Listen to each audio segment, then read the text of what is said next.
Hello friends, आज की इस वीडियो में आपको बताने वाला हूं कि छात्र आंदोलन के बारे में।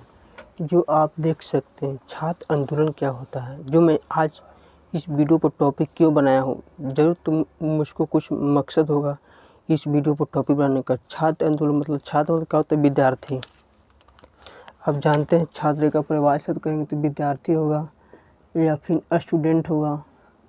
आंदोलन मतलब विद्यार्थी में कुछ समस्या आती है, समस्या आएगी तभी ना विद्यार्थी आंदोलन करेंगे अपनी शिक्षकों से। या फिर आप जानते हैं कि जब इंदिरा गांधी प्रथम प्रधानमंत्री थी हमारे देश के भारत की, तो उस समय भी छात्र आंदोलन हुआ था। क्यों? क्योंकि बच्चे में कुछ समस्या आई थी, पढ़ाई से संबंधित या फिर कुछ संबंधित। उसी प्रकार आपको आंदोलन करना चाहिए। मैं आपको बताता हूँ कि आंदोलन आपको कैसे करना चाहिए। जैसे आप अभी जो भी पढ़ रहे हैं, सब आपको जितना पढ़ाया जाए सब रटंत विद्या है। मतलब आपको जो भी पढ़ाया जा रहा है सब मतलब उसका मतलब प्रैक्टिकल नहीं करवाया जा रहा है। जैसे जापान देश देख लीजिए, इतना विकसित देश क्यों है? वहाँ पढ़ाई के साथ साथ क्या चलता है? ज़्यादा क्या चलता है? प्रैक्टिकल। लेकिन हमारे देश में क्या है? सिर्फ क्या है? रिटर्न विद्या। मतलब कुछ भी जिसमें एग्ज़ाम को हमको किसी प्रकार से निकाल लेना है और किसी प्रकार से हमें जल्द से जल्द नौकरी की चल देना, मतलब जॉब ले लेना है। इस प्रकार से हमारे देश में पढ़ाई हो रहा है। या फिर आप कर सकते हैं कि नौकरी के अलावा फिर और यहाँ पर ज़्यादा फोकस किया जा रहा है कि हम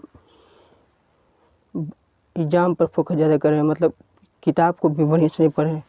जिसमें यह बुक है तो इस बुक को भी हम अच्छे से पढ़ पा रहे। सुनिए ना, एक एक बात ज़्यादा फोकस कर रहे हैं। जैसे एग्ज़ाम आ रहा है तो हम लोग एक प्रीवियस क्वेश्चन बैंक ले रहे हैं या फिर मॉडल पेपर ले रहे हैं कि इस टाइप का क्वेश्चन पूछता ज़्यादा।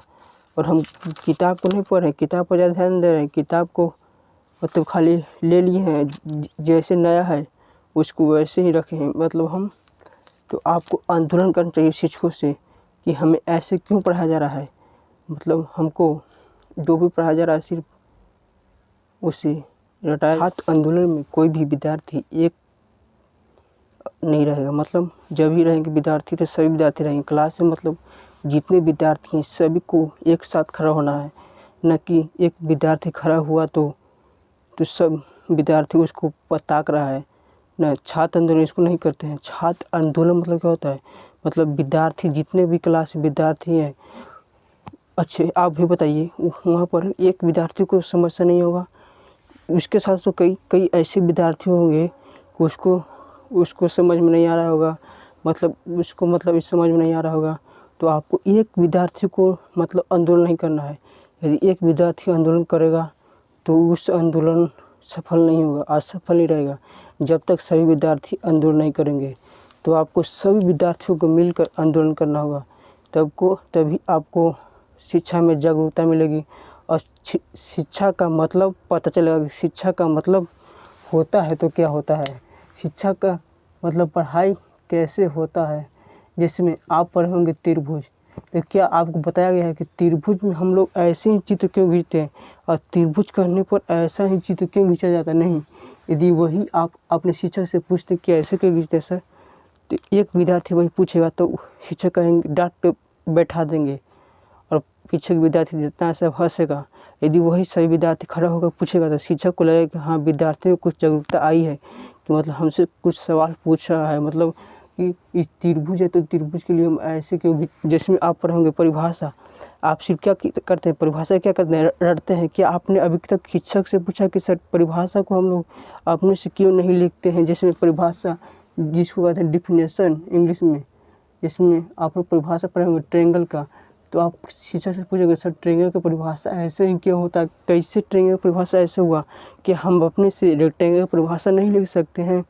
तो एक विद्यार्थी वही पूछेगा तो नहीं उनके बताएंगे। यदि वही सभी विद्यार्थी खड़ा होकर पूछेंगे, मतलब आंदोलन करेंगे शिक्षक के ऊपर, तब ही शिक्षक उसके सवाल को उत्तर देंगे, अन्यथा नहीं देंगे। इसलिए आपको आंदोलन जब भी करना होगा तो सभी विद्यार्थियों को एक साथ मिलकर आंदोलन करना होगा, अन्यथा इस आंदोलन असफल ही रहेगा। जब तक सभी विद्यार्थी एक साथ नहीं होंगे तब तो आपको पूछना होगा कि इसको हम ऐसे कैसे लिखते हैं, परिभाषा क्या। अच्छे आप अभी तक 1 क्लास से जब से पढ़ रहे तो खाली वर्ड मीनिंग क्या करते आए हैं कि रटते आए हैं, लेकिन क्या आपने कभी पूछा कि सर वर्ड मीनिंग अप्रैल मतलब से हुआ, तो क्या हम लोग बॉय का मतलब लड़का ही होगा क्या, और कुछ नहीं होगा?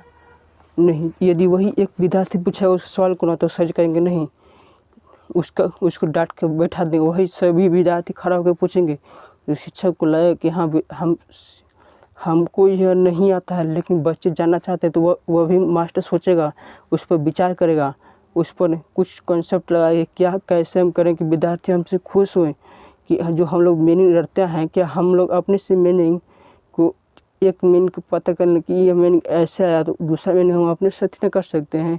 तो लेकिन ऐसा है ही नहीं। एक विद्यार्थी करने से कुछ नहीं होगा जब तक सभी जागरूक नहीं होंगे जब तक। तो इसलिए आपको जागरूक होना ज़रूर ही है, न कि आप जागरूक होकर इस वीडियो को देखकर आप चुप हो जाइएगा। मतलब इस वीडियो को खाली देखने के बाद आपको फिर आप कहाँ जाइएगा कुछ पता नहीं। तो इस वीडियो को जरूर दोस्तों के पास शेयर कीजिएगा कि आप तक अभी तक डिफिनेशन आए हैं या फिर फार्मूला रटते आए हैं, तो क्या आपने कभी सोचा कि फार्मूला क्या आप अभी तक आपने कभी एक फार्मूला प्रूफ किया नहीं?